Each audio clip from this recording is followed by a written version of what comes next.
കമലിൻ്റെ സിനിമകളിലെ പാട്ടുകളെ എടുത്താൽ നമുക്ക് ഒരു സമാഗമൊന്നും പോരാ അതിന് അല്ല, ദിവസങ്ങളോളം നമുക്ക് സംസാരിക്കാനുണ്ടാവും. കമലിൻ്റെ എല്ലാ സിനിമകളിലും എന്നും പാട്ടുകൾ ഒരുപാട് ഹൈലൈറ്റ് ചെയ്യപ്പെട്ടിട്ടുണ്ട്.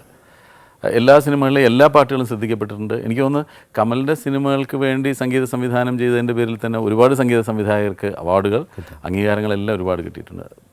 ഗാന രചയിതാക്കൾക്കായാലും കമലിൻ്റെ സിനിമകൾക്ക് വേണ്ടി പാട്ട് എഴുതിയതിൻ്റെ പേരിൽ. അപ്പോൾ അതുകൊണ്ട് ഗിരീഷൊക്കെ നമ്മൾ മുമ്പൊരിക്കൽ പറയുകയും ചെയ്തു അല്ലേ, കമലിൻ്റെ ഒരു പടത്തിന് വേണ്ടി പാട്ട് എഴുതാൻ വേണ്ടിയിട്ടുള്ള ശ്രമം അങ്ങോട്ട് അത്ര. അപ്പോൾ അന്ന് ഞാൻ ചോദിച്ചു, പാട്ടുകൾക്ക് വേണ്ടിയിട്ട് ഇത്ര ഇങ്ങനെ ശ്രദ്ധിക്കുന്നത് എങ്ങനെയാണ്, അല്ലെങ്കിൽ പാട്ടുകളോട് ഇത്രയും ഒരു ശ്രദ്ധ കൊടുക്കുന്നത് എങ്ങനെയാണ്. അപ്പോൾ ഈ ഒരു സിറ്റുവേഷൻ മനസ്സിൽ കണ്ടിട്ട് അതിന് മാച്ച് ആവുന്നൊരു ട്യൂൺ കേൾക്കുമ്പോൾ കമൽ ഓക്കെ പറയുകയാണോ, അതോ ഇത്രയും കാലത്തൊരു എക്സ്പീരിയൻസ് കൊണ്ട് ഈ ട്യൂണല്ല, അല്ലെങ്കിൽ ഈ ട്യൂൺ വന്നാൽ ഹിറ്റാവും, അങ്ങനെ ഒരു മാജിക് അറിയാമോ? മാജിക്കൊന്നും അറിയില്ല, കാരണം ഇതിൻ്റെ അകത്ത് മാജിക് ഇല്ല. കാരണം എനിക്ക് തോന്നുന്നത് ആ സബ്ജക്റ്റിൽ പാട്ടിനൊരു ഇമ്പോർട്ടൻസ് വരികയും പാട്ടിൻ്റെ സിറ്റുവേഷൻസ് കറക്റ്റാവുകയും ചെയ്യുകയാണെങ്കിൽ തന്നെ പാട്ട് ഞാൻ പറയുക പകുതി സക്സസ് ആവും എന്നുള്ളതാണ്. ആ സബ്ജക്റ്റിനോട് മനസ്സുകൊണ്ട് അടുക്കാൻ പറ്റുന്നൊരു മ്യൂസിക് ഡയറക്ടറും ലിറിക് റൈറ്ററും കൂടി ഉണ്ടെങ്കിൽ തീർച്ചയായിട്ടും നല്ല പാട്ടുണ്ടാവുമെന്നാണ് എൻ്റെ ഒരു അനുഭവം തെളിയിക്കുന്നത്.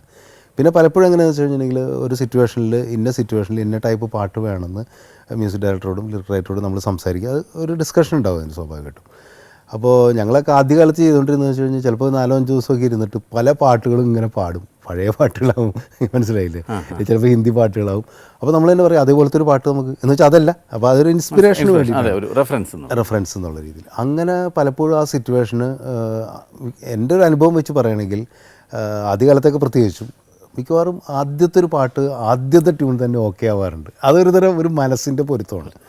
അതാണ് ഏറ്റവും വലിയൊരു വെച്ചാൽ. അപ്പോൾ അങ്ങനെ ആ തീമായിട്ട് ഏറ്റവും ബന്ധപ്പെട്ടൊരു പാട്ടായിരിക്കും നമ്മൾ ആദ്യം ട്യൂൺ ഇടാനായിട്ട്. മ്യൂസിക് ഡയറക്ടറും ചിലപ്പോൾ പറയാം, ചിലപ്പോൾ പടത്തിൻ്റെ ഓർഡർ അനുസരിച്ചായിരിക്കില്ല. അപ്പോൾ പടത്തിൽ ആദ്യം വരുന്ന പാട്ട് വേറെ ആയിരിക്കും, പക്ഷേ ചിലപ്പോൾ പറയും മൂന്നാമത്തെ സിറ്റുവേഷൻ വരുന്ന പാട്ടാണ്, അത് നമുക്ക് ആദ്യം പിടിക്കാം.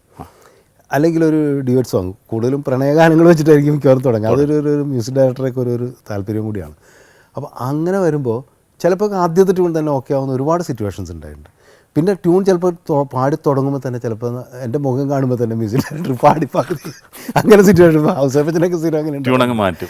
അപ്പോൾ ഹാർമോണിയം വെച്ച് വായിച്ചു തുടങ്ങിയിട്ട് ആദ്യത്തെ ഒരു ഇത് തുടങ്ങിയിട്ട് എൻ്റെ മുഖത്തേക്ക് പോകും. അപ്പോൾ എൻ്റെ മുഖത്തിൻ്റെ എക്സ്പ്രഷൻ കാണുമ്പോൾ തന്നെ നിർത്തും, ശരിയായിട്ടില്ല, പിന്നെ ഒന്നും കൂടി ആവാൻ്റെന്ന് പറയും. അങ്ങനെയാണ് സംഭവിക്കാറുണ്ട്. അപ്പോൾ ഞാൻ പലപ്പോഴും പറയാറില്ല, എൻ്റെ മുഖത്തെ എക്സ്പ്രഷനിൽ നിന്നാണ് ഈ ട്യൂൺ ഓക്കെ ആണോ ഓക്കെ അല്ലേ എന്ന് അവർ തീരുമാനിക്കുന്നത്. അതും ഒരു ബന്ധമായിട്ട് ബന്ധപ്പെട്ടതാണ്.